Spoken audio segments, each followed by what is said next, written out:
what separates me now from Melissa in the past is the way I look at failure. Here I am.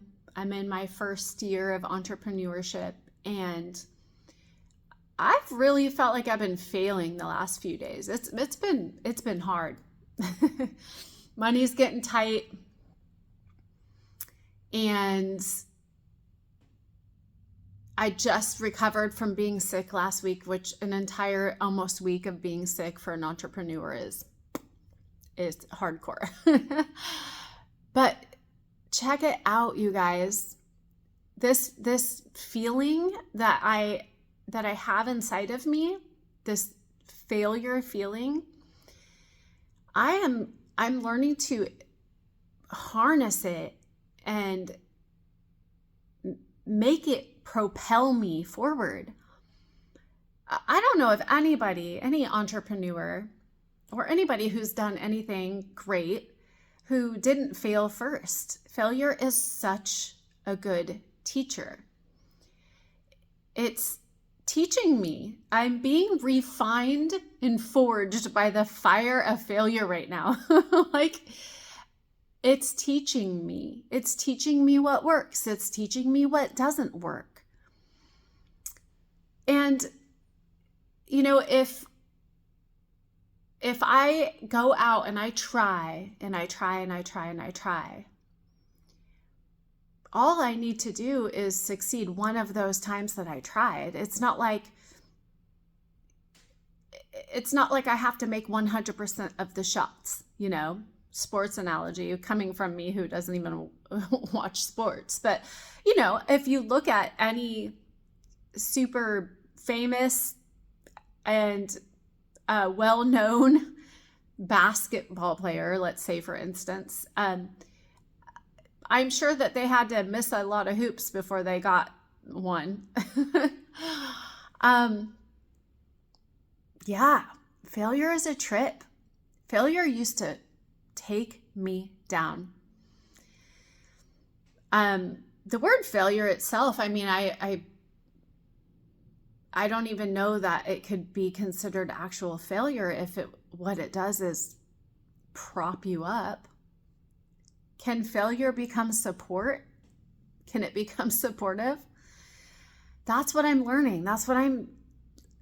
Oh my gosh, the feeling when something doesn't work, it's like, bleh, like it almost makes me want to throw up. And that used to take me out of the game. But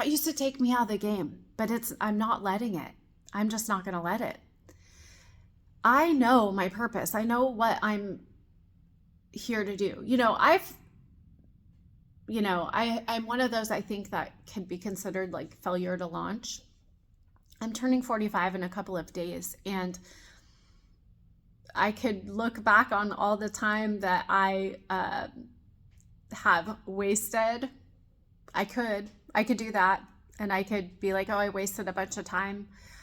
But I know that all the years of not doing the things that were in my heart, in my spirit to do, all of the time that I wasn't doing what I was supposed to be doing, and I say air quotes with that because we don't really know what we're supposed to be doing, but all of the times that I wasn't honoring what I knew that I was put on this planet to do, and I was doing other things, that was all really good for me to see the contrast, right? Like every time I clocked into a place and I was giving my time to somebody else's dream, I felt the pull of that passion within me. I felt that, like, gosh, why am I spending my time? Like, time is a currency, right? We spend it. Why am I spending my time building the dream of someone else when I have this fire within me? Well, I'm telling you, because that feeling of failure and rejection took me down. Someone I know said to me recently, read rejection is redirection. And I'm playing with that right now. I am like visualizing myself wrapping that feeling that comes around my gut, that like failure feeling that feels so hard. I go in and I imagine wrapping that feeling up and pulling it out of my gut and up into my heart so that it can feel like passion instead, like that fire of passion. I have learned a lot of things not to do in my first year of building my business. That's what I've learned.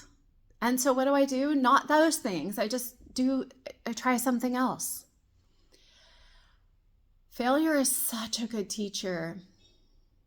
And in the yogic tradition, we have a chant, and it's honoring all of the teachers. And I know that a lot of the times we consider our teachers like those that stand in front of a classroom and they instruct us and we take tests, But teachers come in all forms.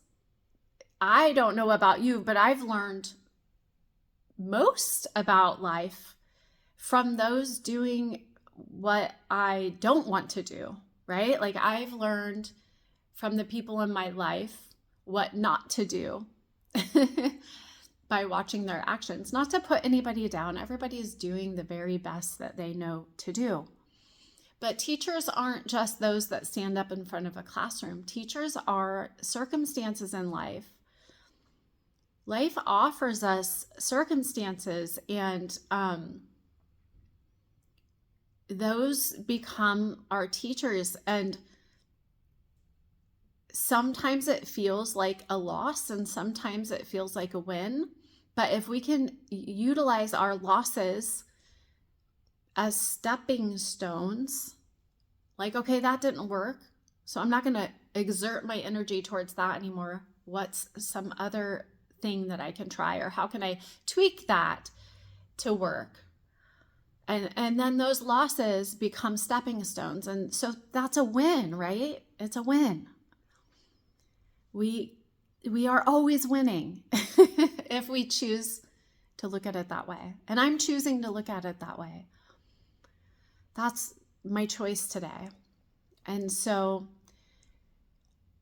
that feeling within me that I get when I make that choice, life is just the sum of all of our choices. And, and I'm talking about my path into entrepreneurship in this particular video, but this can be applied to anything. It could be applied to dating or finding the home of your dream, or whatever, whatever the circumstances. For me, this is my entrepreneurship and holding against the jobs that I've had. And I have made a decision that I want to work for myself and I want to become an entrepreneur. I know that my 45 years on this planet has taught me some valuable lessons, and my passion is to share that with others.